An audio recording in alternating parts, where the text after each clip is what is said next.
Medyo grind pa rin tayo ngayon dahil galing ako kanina sa meeting sa ating Play Store para po magkaroon kayo. After that, galing ako dito sa kliyente namin for DP doon sa gagawing ducting and installation ng nung ducting type na kinuha namin sa Kabuyaw, Laguna. Grind tayo. Pagkatapos nito, bank naman tayo and then sa site. So yung lakas ng ulan, mabigat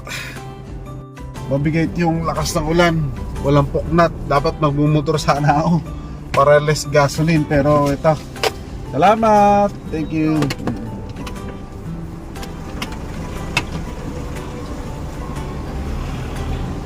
So hirap din magmotor pag ganito kalakas ang ulan. Buti nga medyo tumila-tila ngayon eh.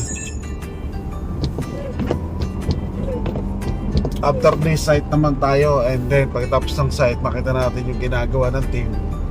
Pwede tayong umuwi, hindi naman mag-relax. So we're going to okay, may turon silang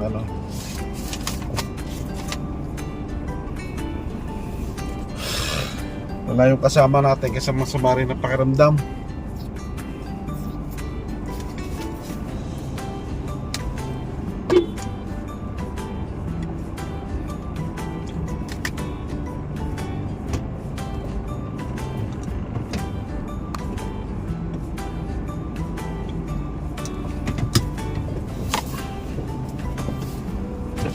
Thank you, sir. Dati nung nabubuhay si Mrs., hindi gaano pag mahirap, hindi man ganong hirap sa akin kasi yung ganyan mga collection, mga SI, yung mga documents na sinasubmit sa mga opisina ng mga client namin, siya rin yung gumagawa. Hindi ko alam bakit emotional pa rin eh. Bigat talaga. O malimit emotional kasi lagi kayong magkasama. Tulad nito, may mga meeting, may mga endorsement, may mga essay na sasabit sa camp.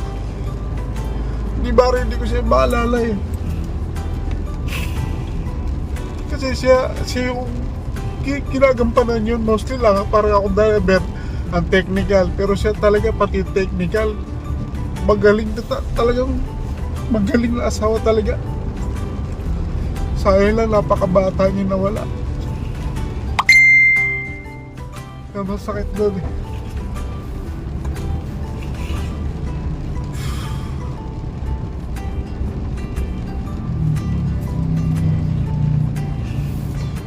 Sakit talaga, hindi ko alam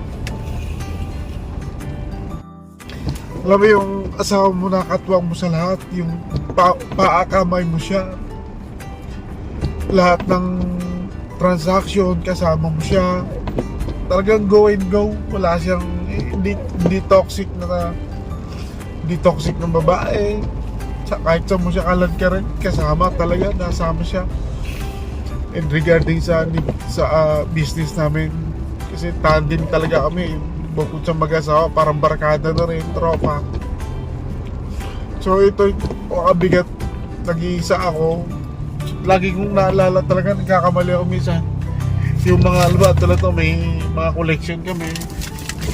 Naiabot ko sa kanya, nakala ko nasa tabi ko lang. Pinakamabigat to talaga na nangyari sa buhay ko. Pinakamasakit, pinakamabigat.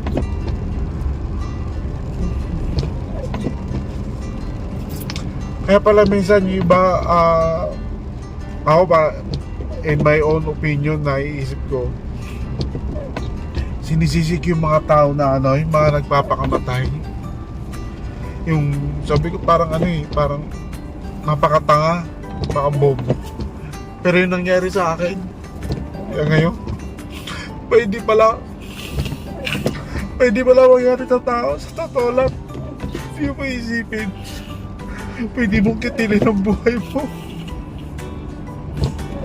Ganun kabigat talaga pala. Pag nawala ka na isang mahal sa buhay na, napakabigat sa'yo. Pwede mo gawin. Hindi mo masabi. Mayroon pagsalita na tapos.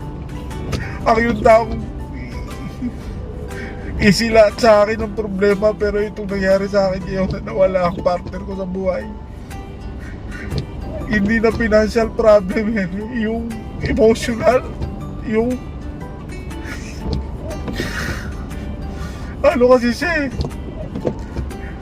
Para sa akin napaka-perfecto. Napakabigat talaga, promise. God.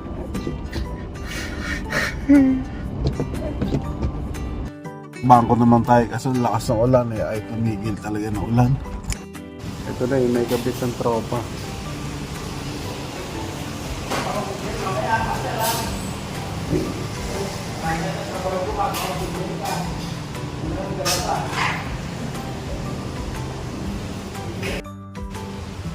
Hindi.